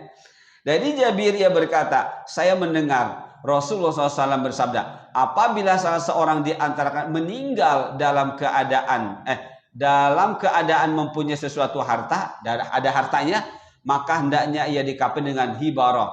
Karena dari hibarah itu kain yang bagus dan lumayan harganya. Itu maksudnya ya. Dan lumayan harganya. Ya. Jadi kalau ada uang, maka seakan-akan muliakanlah dirimu, ya, dengan dibungkus oleh harta yang kau miliki, seperti itu, ya. 4, dianjurkan pada kain diberi wangi-wangian. Jadi kain setelah kita 2 lembar dipasang, ya, 2 lembar dipasang atau 3 lembar dikasih minyak wangi, ya, kasih taburin di minyak wangi, terus biar wangi, seperti itu. Kemudian ini ya, saya baca dulu ya. Nabi SAW bersabda, apabila kalian memberi wewangian pada mayat, maka berilah 3 kali. 3 kali berarti terus seperti itu ya. biar wanginya terasa. 5.3 membawa dan mengantar mayit. Hukum membawa dan mengantar mayit. Hukum membawa dan mengantar mayit adalah fardu kifayah. Hal ini didasarkan pada hadis yang berbunyi dari Abu Hurairah berkata, Rasulullah SAW bersabda, kewajiban seorang muslim terhadap sesama muslim adalah 5 tadi. Menjawab salam, mendoakan yang bersin, memenuhi undangan, menguji yang sakit, dan mengantar jenazah. Ya. Kemudian teman-teman, 5.3.2 maksud dari mengantar mayit. Yang dimaksud dengan mengantar mayit adalah mengiringi mayit atau membawanya. Jadi andai kita tidak membawa, tapi kita ikut di belakangnya, itu termasuk ya mengantar mayat. Ya. Mulai dari rumah keluarga si mayit hingga menyalatkannya atau hingga menguburkannya. Itu yang dimaksud dengan mengantar mayit. Kalau teman-teman betul-betul punya waktu, ya sampai menguburkannya. Kalau teman-teman tidak memungkinkan, ya bisa sampai menyalatkannya. Itu yang dimaksud dengan mengantar mayit. Ya, jadi dari rumahnya, jika memang kita bisa di rumah, tapi ternyata pas di rumah sudah diangkat, ya udah. Dari mana kita dapatnya? Ya, dari mana kita? Oh, dari tengah jalan, ya udah kita ikut. Seperti itu ya. Kemudian hal ini didasarkan pada hadis yang berbunyi dari Abu Hurairah radhiyallahu anhu berkata, telah bersabda Rasulullah SAW, telah berkata Rasulullah SAW, barang siapa yang menyaksikan jenazah hingga ia menyolatkannya, maka baginya 1 qiraat. Dan barang siapa yang menyaksikan jenazah hingga ikut menguburkannya, maka baginya pahala 2 qiraat. Ditanyakan kepada beliau, apa ini maksud dengan 2 qiraat? Beliau menjawab, seperti 2 gunung yang besar. Biasanya yang jadi contoh Gunung Uhud, ya, Gunung Uhud yang tingginya berapa tuh? Lebar luasnya 7 kilo kalau tidak salah. Silahkan teman-teman hitung berapa banyak pahala yang teman-teman dapat, ya, seperti itu. Apalagi Gunung Uhud batu semuanya, berarti berat banget. Kalau di kita gunung campur tanah, berat tanah dengan berat batu beda. Gunung Uhud batu semuanya, berarti betapa beratnya, betapa luar biasa pahala orang yang ya, mengantar mayit, ya, seperti itu. Dalam riwayat yang lain dari Abu Hurairah, Nabi SAW, beliau bersabda, barang siapa mensalatkan jenazah namun ia tidak sampai ikut mengantarkannya, maka baginya pahala 1 qiraat. Jadi nggak apa-apa, ya. Kalau teman-teman sedang tidak mungkin untuk bisa, boleh ikut 1 saja. Dan jika ia turut mengantarnya, maka baginya pahala 2 qiraat. Kemudian tanyakan seperti apakah 2 qiraat itu? Beliau menjawab, yang paling kecil di antaranya adalah seperti Gunung Uhud pun gunung paling kecil, teman-teman. Ya. Jadi Gunung Uhud adalah gunung yang dianggap paling kecil. Sedangkan pas kita tahu luar biasa, ya, berapa kilo tuh panjangnya, luasnya, tingginya. Nah itu jadi betapa besar pahalanya. Tapi dengan catatan benar, tidak asal sholat, ya, benar, tidak asal sholat. Kenapa? Saya ingatkan teman-teman, di akhir zaman ini akan ada orang yang punya semangat tinggi, ya, apapun semangat, dakwah semangat, ibadah semangat, nuntut ilmu semangat. Tapi dari sekian banyak semangat, tidak tahu apa sih yang sedang dia cari, tidak tahu apa yang sedang dia kejar. Kalau tidak tahu apa yang sedang dia kejar, dia tidak tahu apa yang harus dilakukan. Nah, orang-orang seperti ini Rasul menyebut dengan hudatsaul asnan sufahaul ahlam. Orang yang hanya punya semangat tinggi tapi dia tanpa ilmu. Ya, jadi kata Rasulullah, orang yang menyolatkan mayat, ya, yang mengantar itu akan dapat pahala seperti ini bila pakai ilmu. Bila nggak pakai ilmu, ya enggak lah. Ya, bila pakai ilmu seperti apa? Ya sholat jenazah yang benar. Bagaimana Rasulullah mengajarkan kepada kita bersolat jenazah, ya seperti itu. Karena sholat jenazah pakai ruku, pakai sujud, alasannya ini banyak dosa. Enggak begitu, ya, enggak seperti itu. Baik, teman-teman yang dimuliakan Allah, hukum mengantar mayit bagi kaum wanita adalah terlarang. Namun larangan tersebut tidak berarti haram, ya. Tetapi demi untuk menjaga kemuliaan wanita dari terjadi hal-hal yang menyebabkan doa. Apa yang namanya makruh tanzih? Ya, namanya makruh tanzih adalah larangan yang tidak sampai kepada haram. Itu namanya makruh tanzih. Ya, makruh artinya dilarang atau dibenci, ya, tapi tidak sampai dibencinya itu nyampe dosa. Kalau makruh sampai dosa jadi haram namanya, ya, seperti itu namanya makruh tanzih. Kenapa? Karena dikhawatirkan si perempuan ini tidak bisa menjaga emosinya sehingga dia sampai guling-guling, kelihatan auratnya dan sebagainya. Nah, inilah dijaga oleh agama. Tapi kalau dia bisa, saya siap tidak akan guling-guling. Silahkan, boleh. Ya, boleh silahkan. Maka tidak sampai kepada haram.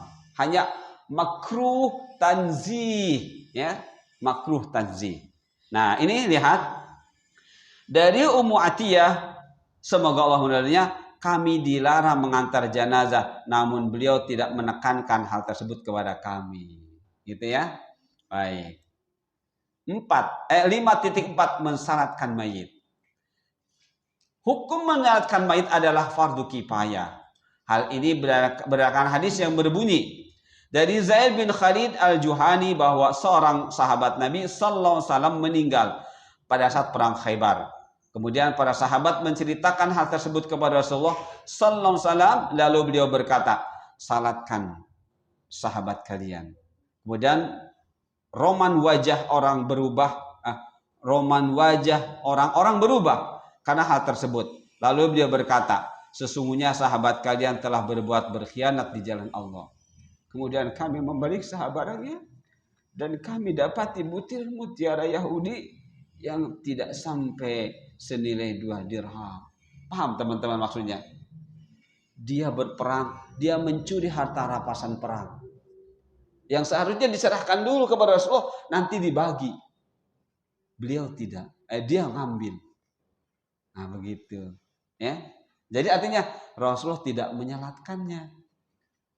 Tapi tetap Rasulullah menyuruh yang lain untuk mensalatkannya. Artinya gini, kalau ada seorang tokoh, ya, maka sebisa mungkin si tokoh tidak menyolatkan.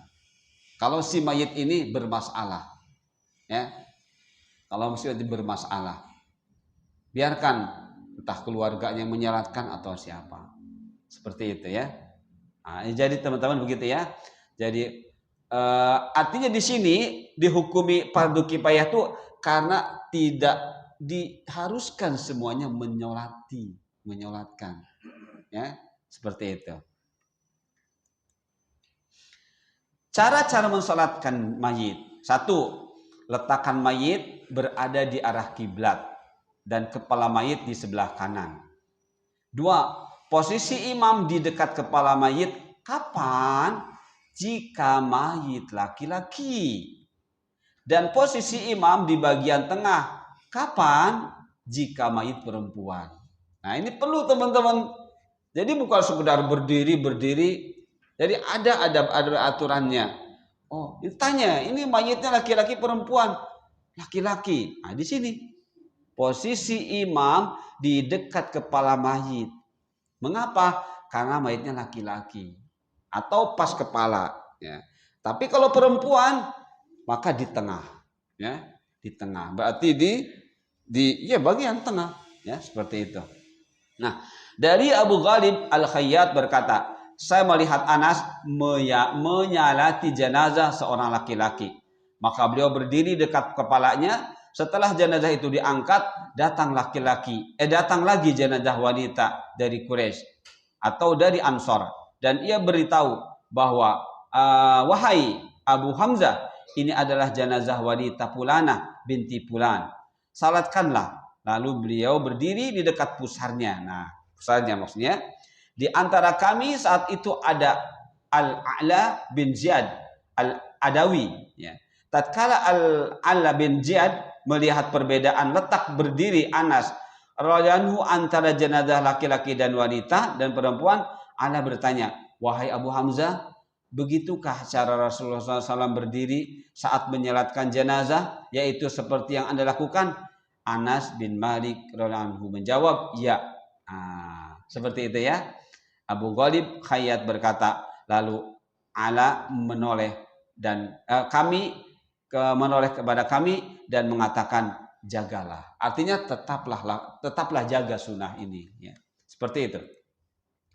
3, bertakbir dengan 4 kali takbir, ya. Dari Abu Hurairah bahwa Rasulullah SAW mengumumkan meninggalnya Najasyi kepada orang-orang yakni kaum muslimin pada hari wafatnya, dan beliau keluar bersama mereka menuju tempat salat. Mengumumkan kalau bukan melalui masjid nggak apa-apa, ya. Lalu beliau berbaris bersama mereka dan bertakbir 4 kali takbir, ya. Bertakbir 4 kali takbir. Namun di sini tidak diterangkan apakah mengangkat tangan atau tidak. Seperti itu ya. Nah, ini terjadi perbedaan pendapat di antara para ulama. Ada yang mengangkat tangannya hanya pada takbiratul ihram saja. Allahu Akbar. Takbir pertama maksudnya, takbir pertama, ya. Kemudian setelahnya tidak, ya, hanya Allah Akbar, Allah Akbar, Allah Akbar, tapi tidak dengan mengangkat tangan. Andai dengan mengangkat tangan pun tidak mengapa. Jadi terjadi perbedaan pendapat antara mengangkat dan tidak saat mengucapkan takbir. Tapi yang mengucapkan takbirnya harus, ya. 4. Setelah takbir pertama kemudian membaca Al-Fatihah secara lirik, ya. Takbir Allahu Akbar, mengangkat tangan setinggi ini atau segini, kemudian baca Al-Fatihah, ya. Jadi Abu Umamah bahwasanya berkata, yang sesuai sunnah pada saat salat jenazah adalah membaca Al-Fatihah pada takbir pertama dengan suara pelan. Kemudian bertakbir 3 kali dan mengucapkan salam pada takbir terakhir. Nanti saya contohkan. 5. Kemudian takbir kedua, yang kemudian diikuti dengan membaca salawat kepada Nabi Sallallahu Alaihi Wasallam. Nah, salawatnya ini tadi kan seseorang menyolatkan akan dapat pahala 1 qiraat. Lihat salawat yang seperti apa, ya.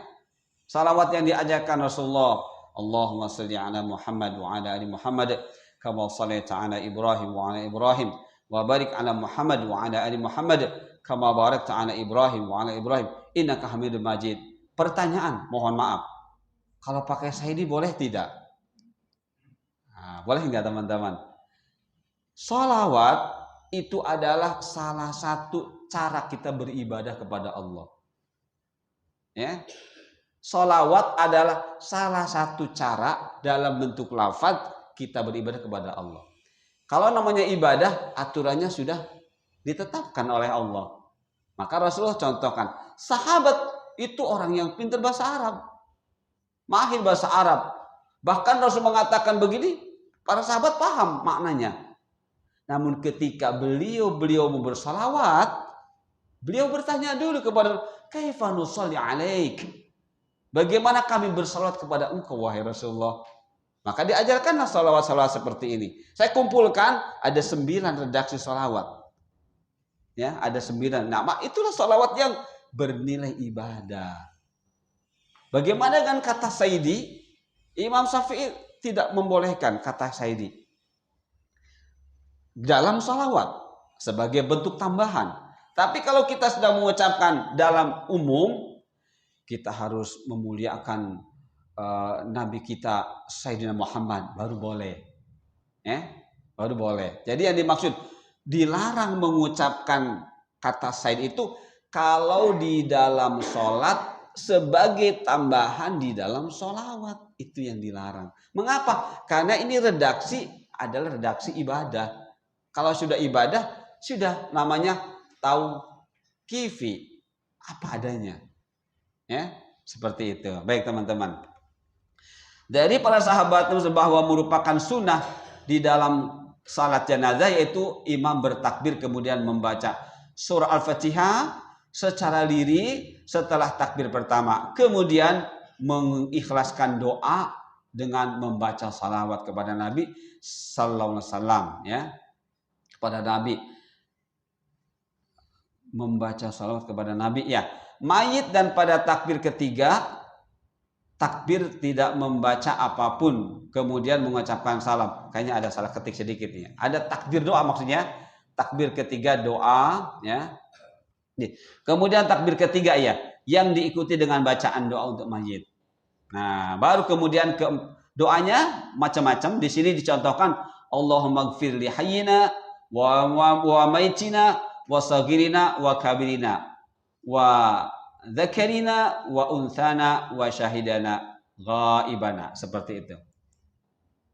Nah, dari Abu Hurairah berkata, Rasulullah SAW pernah menasehati, pernah mensalati jenazah, kemudian beliau mengucapkan ini yang tadi, Allahumma gfir li hayyina. Artinya apa? Ya Allah, ampunilah orang-orang yang masih hidup di antara kami dan yang telah mati, anak kecil dan yang dewasa dari kalangan kami, laki-laki kami dan wanita, orang-orang yang hadir di antara kami dan yang tidak hadir. Nah, seperti itu teman-teman. Jadi di dalam doanya seperti itu, dan itu di takbir yang ketiga, ya. 7, kemudian takbir keempat yang kemudian diikuti dengan ucapan salam.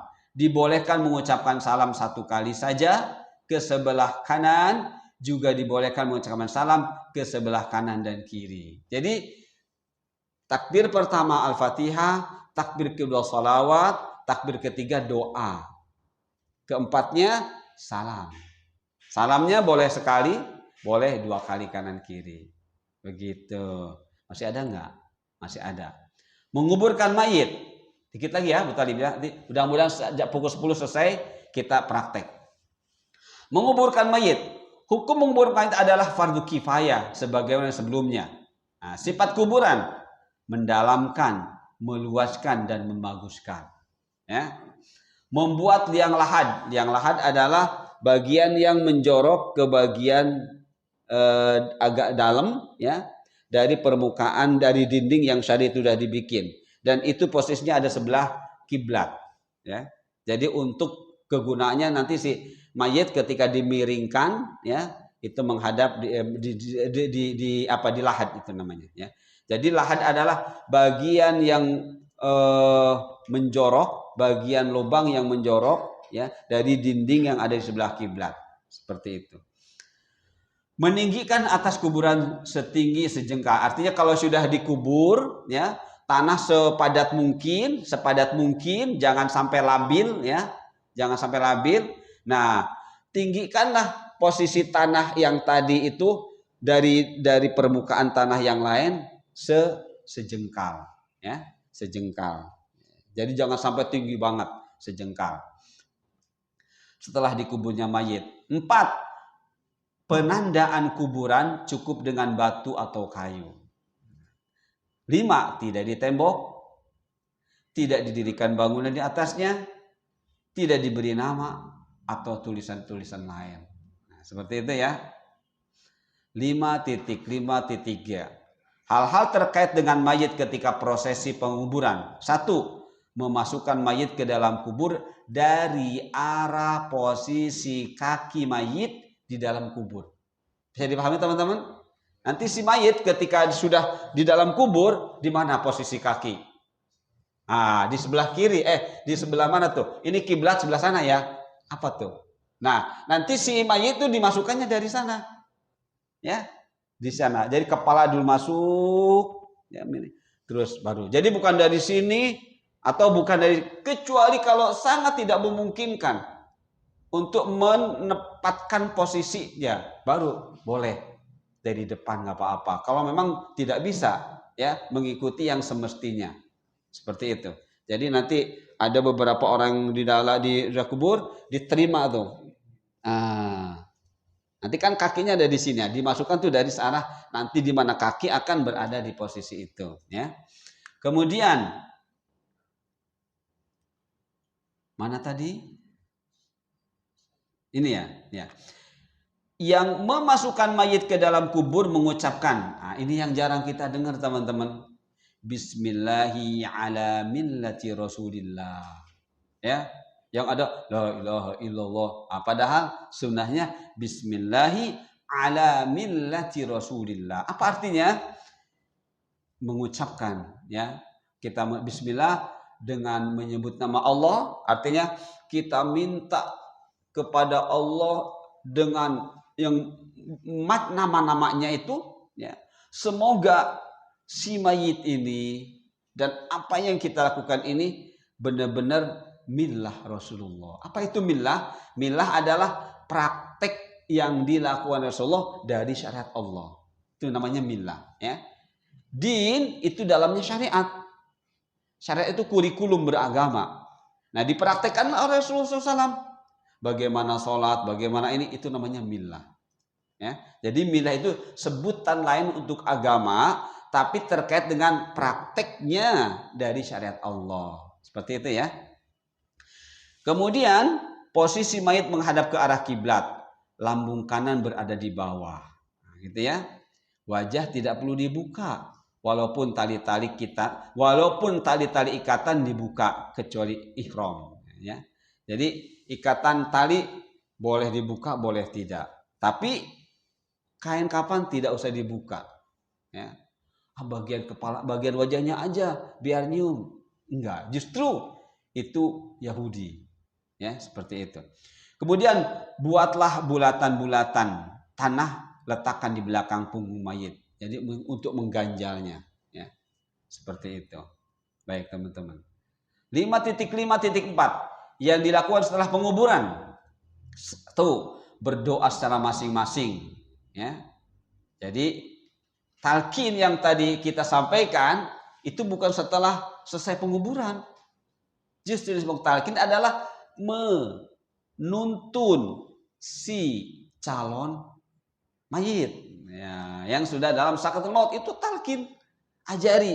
Itu pun cara mengajarnya enggak terus-terusan, ucapkan la ilaha illallah ya, biar 1-2 menit terus begitu lagi, bukan la ilaha illallah ikuti saya la ilaha illallah la ilaha, bukan seperti itu bukan talqin namanya ya.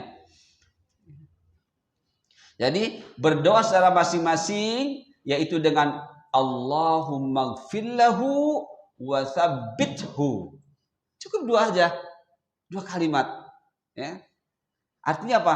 Ya Allah, ampuni dia. Tentu dosa-dosa. Dan teguhkanlah dia. Kenapa teguhkanlah dia? Saya nanti baca dulu ini. Dari Utsman bin Affan yang berkata, Nabi SAW apabila telah selesai dari menguburkan mayit, beliau berkata, mintakanlah ampunan untuk saudara kalian dan mohonkanlah keteguhan untuknya. Mengapa? Karena sesungguhnya sekarang ia sedang ditanya. Nah, jadi dalam hadis yang panjang, ya, jadi ketika seorang hamba mukmin ini sudah dimasukkan ke dalam lahad, dikubur, kemudian selesai, itu datang 2 malaikat, ya, membangunkan dia dan menanyakan. Nah, dalam hadis itu dikatakan, inillahu hadahu. Jika Allah memberikan hidayah kepada si mayit ini, maka dia akan bisa jawab pertanyaan-pertanyaan yang diajukan oleh malaikat yang bertanya tadi. Seperti itu. Apa di antara pertanyaannya? Madza taqulu fi hadzal rajul Muhammadin sallallahu alaihi wasallam. Apa yang kamu ketahui tentang laki-laki ini Muhammad sallallahu alaihi wasallam? Inillahu hadahu. Jika Allah memberikan hidayah, kapan Allah memberikan hidayah? Kalau si laki-laki ini ketika masih hidup mengikuti hidayah Allah. Kalau enggak, selama hidupnya enggak mengikuti hidayah Allah, enggak dapat, ya. Makanya perlu saya jelaskan teman-teman, hidayah ada 4. Pertama hidayah ammah, yaitu hidayah yang Allah berlakukan untuk semua makhluk Allah. Tapi tujuannya untuk menjaga eksistensi hidup. Itu aja. Ya. Jadi makanya kalau teman-teman makan hanya sekedar kenyang, itu berarti itu hidayah ammah namanya. Berarti sama dengan makhluk-makhluk yang lain. Nah, Allah berikan kemudian hidayah ilmu. Nah, itulah untuk kita. Untuk hidayah ilmu. Ya, hidayah ilmu. Jadi kita makan bukan sekedar eksistensi hidup. Setelah kenyang untuk bisa mengambil manfaat dari rasa kenyang. Apa? Beribadah yang benar. Nah, kemudian yang ketiga, setelah hidayah ilmu atau sebutan lain hidayah bayan atau hidayah irsyad, hidayah dalalah, berikutnya hidayah taufik. Apa itu hidayah taufik? Ilmu yang tadi kita sudah dapat, kita praktekkan. Itu nama hidayah taufik. Nah, kalau kita sudah melakukan hidayah taufik, insya Allah dikubur mulai kehidupan akhirat, Allah akan beri kita hidayah. Itulah hidayah fil akhirah ila jannah wa inan nar. Jadi hidayah di akhirat yang mulainya setelah dikubur. Itulah kehidupan akhirat. Inilah jika Allah memberikan hidayah, maka si orang mukmin akan bisa jawab. Apa jawabannya? Innahu Abdullah wa Rasuluh. Sesungguhnya laki-laki itu adalah hamba Allah dan Rasulnya. Itu cerita dalam hadis itu singkat, maka si laki-laki ini bisa jawab, dibawa ke tempat yang neraka. Kata malaikat, ini tempatmu. Andai tadi tidak bisa jawab. Karena engkau bisa jawab, mendapat hidayah, engkau selamat. Nah, sementara yang tidak bisa jawab, dia mengatakan, siapa ini? Dia hanya mengatakan, tergagap-gagap. Kata malaikat, siapa ini? Dia tergagap-gagap. Kemudian dia mengatakan, saya tidak tahu. Karena selama ini saya tahu hanya kata orang banyak. Ya. Jadi tidak tahu persis siapa. Saya tahunya hanya kata orang banyak. Maka apa kata malaikat? Engkau tidak membaca, ya, engkau tidak kenal. Jadi makanya yatslu di sini artinya kita disuruh membaca sehingga kita paham hingga beramal. Itulah yang akan menjadi nanti bekal kita mulai dalam kehidupan akhirat awal, yaitu di kubur. Jadi dengan mengikuti hidayah ilmu dan diamalkan dengan benar, itulah nanti akan Allah beri kepada hamba ini hidayah di akhirat. Hidayah ila jannah wa ilan nar. Nah, kemudian berikutnya teman-teman, boleh berdoa untuk mayit di pekuburan dengan mengangkat kedua tangan. Boleh. Ya, ini contohkan terjemahannya ini. Dari Aisyah berkata, pada suatu malam Rasulullah SAW pergi, maka saya mengirim Barirah untuk membuntuti. Jadi seorang budak ya, untuk membuntuti beliau dengan tujuan melihat kemanakah beliau pergi. Aisyah berkata, ternyata beliau pergi menuju Baqi, ya, Baqi Gharqad. Lalu beliau berhenti di ujung Baqi, kemudian mengangkat kedua tangannya. Ya, Rasulullah mengangkat kedua tangannya dan berbalik pulang. Lalu Barirah kembali dan bercerita kepadaku. Dan ketika pagi hari saya bertanya kepada Rasulullah SAW, berkata, wahai Rasul, semalam engkau keluar pergi kemana? Rasul menjawab, saya diutus untuk pergi ke penghuni kuburan Baqi untuk mendoakan mereka. Begitu teman-teman. Sepertinya selesai. Alhamdulillah. Ya.